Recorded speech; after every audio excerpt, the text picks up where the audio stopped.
Ранняя карьера Бадмаханды Будуевой не была связана с работой на телевидении. Но Центральный комитет КПСС, где она состояла, раз и навсегда определил ее дальнейшую судьбу. Молодую девушку направили работать в бурятскую редакцию. Бурятское телевидение меня, можно сказать, влюбило в свой родной язык. Я просто оценила свою историю, оценила значимость каждого человека, значимость и причастность каждого человека к своей истории и оценила глубину содержания, смысла бурятских слов. Новые передачи, смелые эксперименты, интересные люди в кадре и за кадром. Каждый новый день не похож на предыдущий. Находясь на заслуженном отдыхе, Бадмаханда Алхамаевна выяснит для себя, что проработала на телевидении почти 20 лет.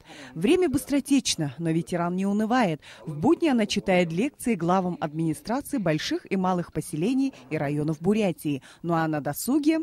Я очень глубоко интересуюсь своим фольклором бурятским, участвую в ансамбле «Урял» и пишу стихотворение на бурятском языке. Бадмаханда Будуева постоянно публикуется на страницах газеты «Бурят-Унен». Автор, издавший 2 сборника стихов, начинает работать над рассказами. А в перерывах с удовольствием смотрю и слушаю передачи ГТРК «Бурятия», говорит ветеран. Кунцматудупова, Баир Жигмитов, Андрей Харьков. Вести Бурятия.